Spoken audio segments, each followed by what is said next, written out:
Okay, we are on again. We're here at Turning Point USA AMFEST 2023 down at the Phoenix Convention Center.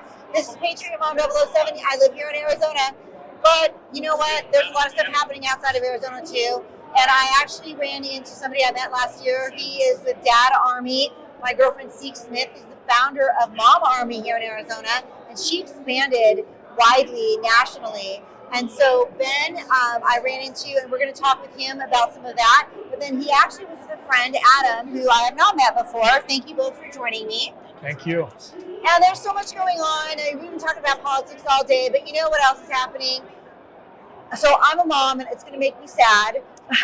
But what they're doing to our kids is just criminal. And so let's start with you, Adam, because you told me something for a second, and I just said we have to talk about it, tell people what's really going on. I don't think people understand what other people are doing to kids of parents when they're not the parent. So why don't you just tell us what's happening? I lost my son going on 4 years ago. His mother started to dress him as a girl. On my son's third birthday, she told me that his mom had bought him a pink dress. I got down on one knee. I said, "Hey, buddy, you're a boy. Boys don't wear dresses." And that was the end of our conversation. I said, "Okay, Daddy." And we went to got the cake and ice cream. It really irritated me, so I sent out some text messages, no threats of violence, anything like that, basically saying he's a boy, not a girl. Don't dress my son in girls' clothes. And in those groups of text messages, she ended up getting a temporary restraining order on me. I physically haven't held my son in 3 years, going on 4 years now. That's tragic. The courts in Pasadena, California, the judge ordered a gender assessment to be done on my son at 3.5, 4 years old. When I requested to sit in on the assessment, they denied me that. When I asked I had hired my own personal child therapist, not sway left or right, just to be able to sit in there and figure out what they were going to do and how they were going to get to the judgment that they were supposed to get to. I was denied that. I was also denied a phone call from the doctor to ask my own personal questions. Wow. So in the last 4 years, it has been one-sided. They have never sat down, the father, myself, to ask me what I think is going on with my son. And now it has completely steamrolled out of control, where they refer to my son in court as my daughter. My son has she, her pronouns. He goes by a girl's name, and there's nothing that I can do to save my son. As a father, you're there to protect your kids. That's right. Or as a mother, also you're there to protect your kids. And I have not been able to protect my son the whole entire time. They have taken me as a threat. So you have representatives there in Pasadena. Are you in touch? We know California's primarily liberal, but there are some good representatives there and recently been voted in. So do you have any of that kind of help in your area? In my area, no. My attorney is great. He has spoken out against all this. Anytime that my attorney brought up the gender thing, the judge shut him down. But it was okay for opposing counsel to talk about the gender. That's right. Gender assessment. They would not allow my attorney to talk about it at all. They completely shut us down. And so I have, politically wise, I have no representation to help. Not even me out, but the most important part is to help my son. Right. Because my son is the true victim in all of this. He has not been able to be a little boy. Right. This has been force-fed and groomed.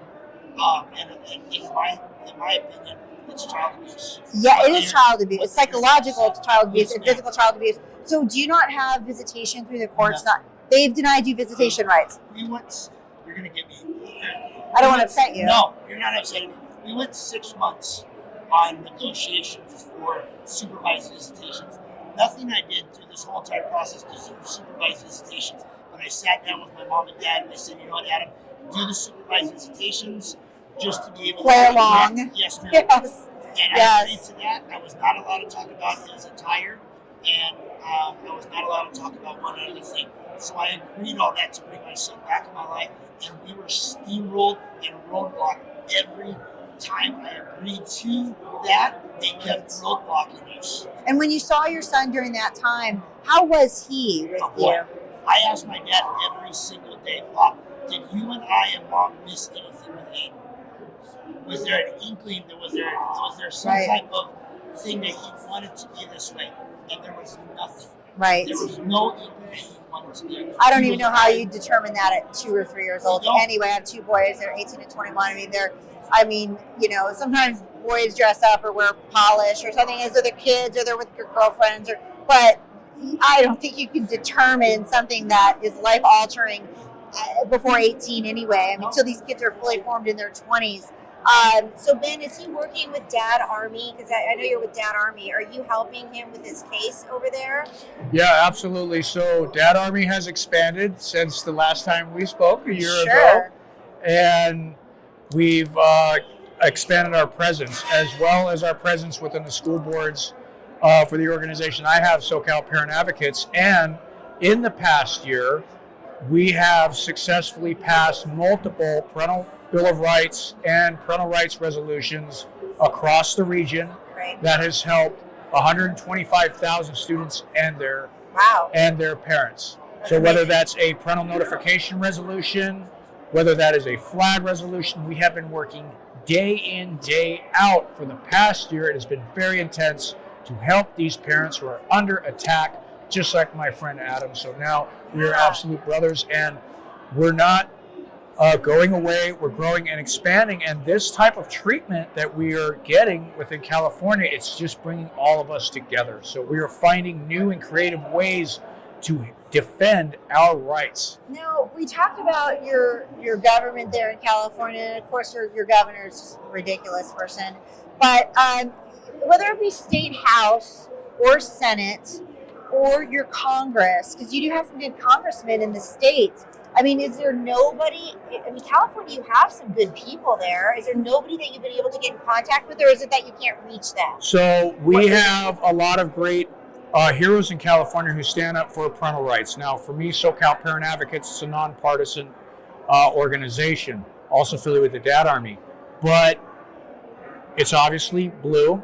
But one of the problems that we're seeing that I have to bring up on behalf of the parents is that we are also up against a California GOP. Again, tons of great friends and heroes of mine in the GOP, but there's some people in there who don't seem to have the guts to do what it takes and stand courageously. And so we are here as parents saying 2024 is here, and the time to act is now, and we want to hold our elected officials to that, and we need your help to defend our rights in the parental rights realm. You're not the only parent this is happening to. Certainly not in California or the nation.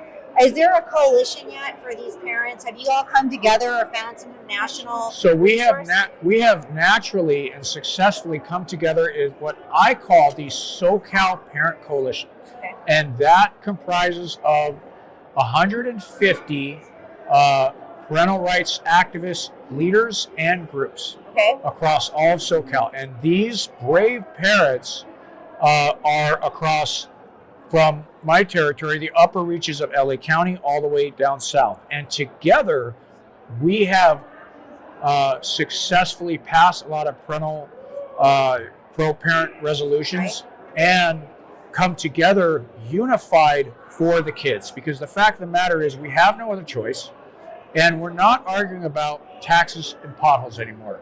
So we are seeing even our friends, for instance, with Gays Against Groomers and stuff like that, we have a lot of Democrats in too. So this is going to be a big year in 2024, and we're really looking forward to all the help and support we can get to turn this around for these parents. But nationally, you guys haven't been able to connect. I feel like maybe there's an avenue, maybe it hasn't been found yet, but I'm really feeling strongly that SEEK, or I feel like there's somebody we can talk to here, frankly, at AmericaFest, that should be able to get you guys on a different path with some better resources and support, like real resources and support, who can help blow this up. And I know that I hear about this here and there, but to meet somebody who it's happening to is just, wow, it's really crazy and sad. And I'm very sorry. Actually, I didn't say that, but I'm very sorry, because as a parent, I couldn't imagine. So What can people do? Like, where can they go? Or who can they come to donate? Or Yep. if they want to reach out to somebody and they know somebody, what can they do to do? So here's my call to action to the parents after a year of very intense activism that we've been involved with peacefully and legally.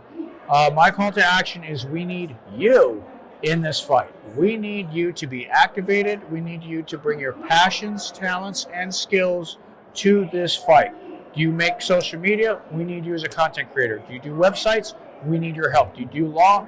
We need your help because 2024 is here and we need all hands on deck. So that's one. Two, I like to drive people to their down and in parent groups because, in my opinion, it is the grassroots groups that are going to save this country.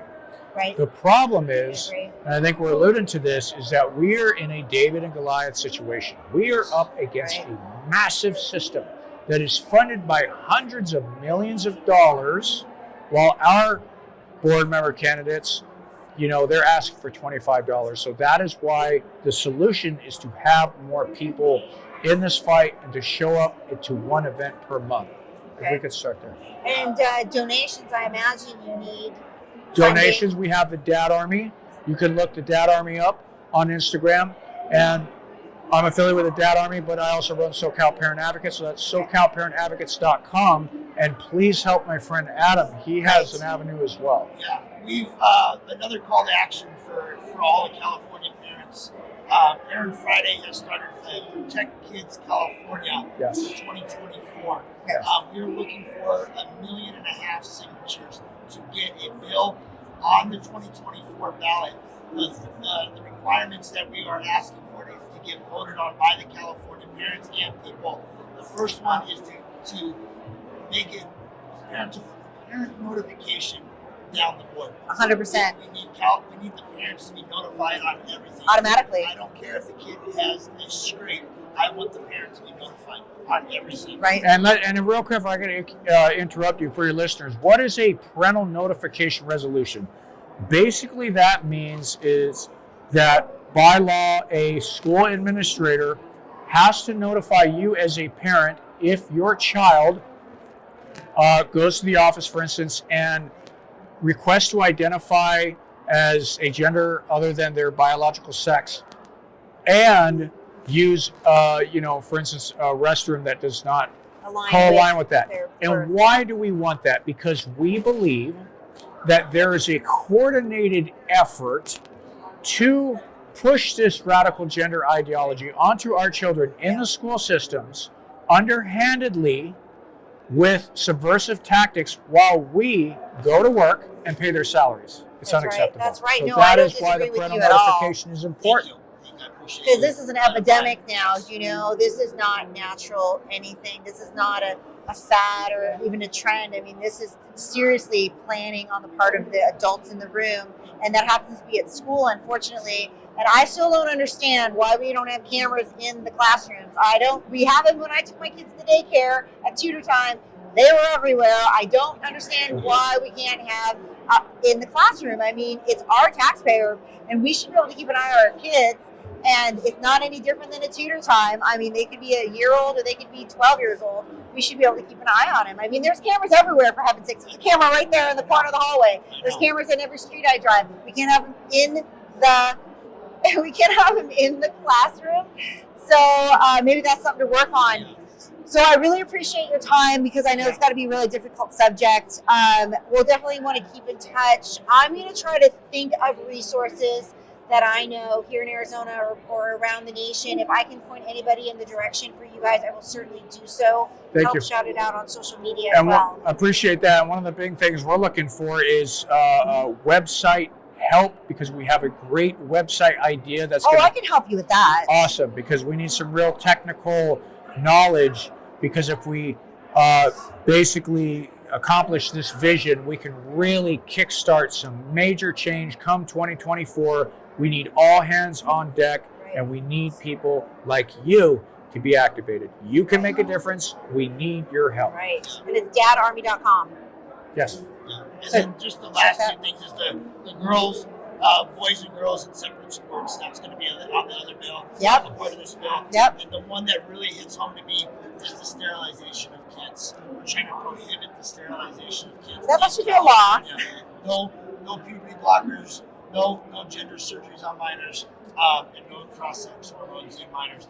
You can go to protectkids.com, download your ballot, and start getting your signatures out there. We need every single parent out there to, whether you're right or left on the aisle, it's not just affecting Republican kids, it's affecting everybody's kids. And we need all the parents to really get involved. And we need 1.5 million signatures by August. Yeah, and for generations to come. Yes. So really get informed, get involved, and find out how you can play a role in helping save our kids and grandkids, your neighbors, your nieces, your nephews, the kids that you know of your coworkers. I mean, it can happen to anybody, anywhere, anytime. So I want to thank you both, Adam. Thank you, Ben, for stopping by with me here. And thank you, Citizen Media News. And we appreciate you having us hop on here today at AmericaFest 2023. This is Patriot Mom 007 in Phoenix, Arizona for Turning Point USA. Thank you very much.